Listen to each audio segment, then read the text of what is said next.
I want to give all the praises and the honor to Yahweh Bahashem, Yahweh Shai Bahashem, Racha Hakwadash, and double honors to the elder apostles and the bishops of Great Millstone. Honors as well to you, brethren, you fellow believers of this faith, all you supporters of this truth, whoever you may be, and shalom to the elect. So, this video, I don't know where I'm going to go, but we got to start from the beginning. By the way, I was inspired to do this video by the elder Monaghan of the DC regional head. I wasn't going to do the video. Well, actually, I was going to do the video on it, but I called him. And he said he re-edified it, reiterated that I should do the video. So first, I got to go back to the beginning, right? When I was younger, I did a video on that, how I've seen spirits, and everybody knows because I tell everybody, and how they would stare at me. I would wake up at night and they'd be just staring at me. You can hear them walking on the floors, but nobody else hear it. I could get beat up by them and nobody hear it. I'm screaming, but no sound coming out of my mouth. I battled with that for like years. Like every time I did something wrong or lied to my mother, them demons attacked me, and I was lying a lot to my mother. So the Lord was kicking my ass back then. That's another video. So it was a time when I was kind of sick. I had some heart problems, had some other issues going on, and felt like I was going to die. So I went into a store and came out. It was a senior man. He had to be about 85, something like that. And he had a cigar in his hand, right? And he said, "Come here a minute." And I said, "Hey, how's you doing?" He said, "Come here." And he told me grab his hand. So he shook my hand, and I just figured it was a friendly shake, so I was going to walk off. And he said, he pulled me, he yanked me back. He had some serious strength because I was a strong guy back then as well. And he looked me in my eyes and he said, "No, look at me." He said, "God has got a plan for you." I said, "Man, get out of here with that shit." You know what I'm saying? He said, "No, man, I'm serious. You playing with me, man? I'm serious." He had this stern look, like when I came into truth, how the old One West was, and even our teachers now, how they were. And some still are if they got to go that way. But it was that look, that stern firmness, and he grabbed my hand tight and he stared me in the eyes and said, "God got plans for you. You ain't going nowhere." And he let me go, and I turned around and I looked back. Obviously he was gone. After I got across the street, I said, "Who the hell is this guy?" And I turned around and looked for him. He was gone, but I've seen him again on and off. But it was strange, right? So I made no deal of it. So I had a couple of incidents like that happen, because even before then, I should have went back further. When I was playing football, right, these people got out of a car, right, to try to snatch me, and they were all pale with these black eyes, right? You didn't see the whites really in their eyes. They looked like that guy Adam Silver. If you Google him, who the NBA commissioner or whatever, they look just like him, but even brighter. Like they don't see sun. All the windows was dark, and they had some kind of fake tags on the car. And I ran, and it was a man and woman, and they said, "Get him!" And I ran and I hopped the bush, and I got away. Looked back, they were gone. So they tried to snatch me. So that all to be said, I'm fast forwarding now. These things have been happening on and off, and I've been telling people about it. So last night, I'm pulling out of a parking space, and it's a one-way street coming down, so I'm only looking for cars coming down, and nobody belongs walking in the street. So I turn around to go to take off, and somebody just jumps in front of the car. It's a young guy. He looked like about 20, 21 maybe, right? And he jumped back so fast, I couldn't imagine how quick he could jump. And he stopped and he walked up to my car and just stared at me. And it was creepy, like this picture you see here. And he wouldn't turn. And I said, "You all right?" and his eyes was locked on me, like he couldn't move. And if you could count 1, 1,000, 2, 1,000, 3, 1,000 for like a minute and a half, right? Because he was kind of like on the side of my car, but like kind of in front, like where the fender at. Almost like I didn't want to move out. I was just trying to see if he was all right. I didn't know if I hit him. You know, I have a big truck, and he just stared at me for like literally a minute, maybe a little more than a minute. And I said, man, this dude, is something wrong with him. And the first thing came on my mind is this generation is bugged the hell out. So he all of a sudden got a jolt or something, and he jolted and turned around and started walking. And I yelled back at him again. I said, are you all right? And he jolted and stopped, but he didn't turn around. And then he just sat there, stiff, like staring the opposite direction. And I just pulled off. I said, this is some weird stuff. So that bothered me all the rest of the day. I couldn't believe how this man was staring there. He like brown eyes, and I'll never forget that face. And he had like a black veil type something on his face. It was the weirdest thing. He had a jacket on and some jeans. So I was telling my sons, my family, this is some weird stuff. I ain't never seen nothing like that. I said, that reminded me when I saw the demons. When that's how they looked at me. They would stare at me. They had mouths and stuff, but they had them black eyes, but they wouldn't, you know, this is how I know that the Yahushua and the angels created these spirits. These spirits are there for a reason. They jump in and out of people. So, to finish the story, I go, me and my son, we go to the gym today. We go regularly, so we go in there, and it's a stranger. He comes up, he shakes my hand again, and same kind of deal. He said, man, you're not number 2, you're number 1. I said, come on, man, come on. I'm laughing and stuff. He said, I'm not joking with you, right? I said, this dude is weird. So I've been encountering, and then we start talking a little bit. He said, don't you ever settle for less, man. You number 1. Always remember that. Now, the way I counted it, I'm trying to, you know, I have to remain humble. Remember, these stories I tell could be a reason to wake up the elect, but then the Lord can get rid of me. So, you know, I have to still, you know, we don't know if we're the elect. So we got to remain fearful to the Lord. So I wanted to get that all out the way before I read some scriptures. Ephesians 6 and 10. Finally, my brethren, be strong in the Lord and in the power of his might. Put on the whole armor of God, that ye may be able to stand against the wiles of the devil. Right? When that guy, I'm going to speak as I go along, because this guy, I've never seen somebody stare like that and just stand in that one position, not a move, not a blink. He didn't even blink. I'm looking in his eyes. This man, or whatever this was, never even blinked. Now, you know we got to blink. I'm blinking, but he's not blinking. And the stare that I seen in his face, I've never seen nothing like that before. I probably will never see that again. But what I'm saying is, I've seen that before when I was seeing the spirits that I should see. Sometimes I seen them during the day. They chased me and my brother saw them. We was on the big wheel, because my brother seen them too. And it's like, I don't know. It was something.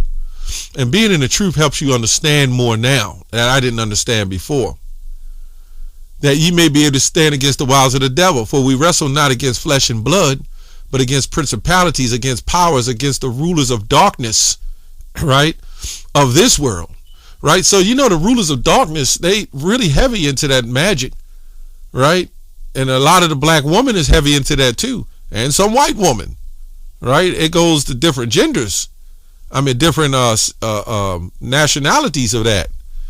But the reason why I mention a black woman, because that's who's closer to us in far as nationality wise, as far as the black Israelite woman, right? I mean, my son's mother was heavy into that, and they all call themselves Christians. She literally making sacrifices. So that's why the Lord said, and Solomon said in Ecclesiastes 7, who shall ever escape her shall please the Lord. So you can see my point is, all of us that's in this truth, we were all entangled in the web of wickedness some kind of way, but the Lord was always watching over us to find a way to escape. See, when it says when it says Ecclesiastes 7:26, who shall ever escape her shall please the Lord, that's going into all the wickedness and doctrines that we could be into, right? And it's kind of like when I was leaving, it's kind of felt like he looked at me and was like shocked or stunned, like he just couldn't say anything, like he wanted to, but whatever spirit was in him, he couldn't say a damn thing, right? And the thing about it, when he jumped and he moved and he looked, there was no, I look at everything body language. This was like a complete, you couldn't get the calmest person to stand there and look like that after just almost getting hit by a truck. I mean, I just pulled off, so it wasn't like any kind of full speed, but it would have been a little bump that could have hurt him. But he jumped so quick, like he was a professional athlete or something. But then he's standing over there, and then he's kind of, once he went from my car, he kind of came over to me and just kind of stared there. I'm looking at his hands. You know, I'm ready to pull off. I don't know if he's got a gun. And a jolt, his shoulders jumped, and he turned. And then he stood there, and I said, man, are you all right? And he jolted again and stood there. When I mean by jolt, his whole body shivered, and he stood there. I never seen anything like that. I said, I got to do a video on that. You know, it says, against the rulers of darkness of this world, against spiritual wickedness in high places. Wherefore take unto you the whole armor of God, that ye may be able to withstand the evil day. So we can see that these spirits are here, and they always working to try to get you. Let's go to 1 Peter 5:8. Be sober, be vigilant. You know, this is another example that I'm saying this, because I didn't see him come up. So you got to be watchful. You don't know what's coming.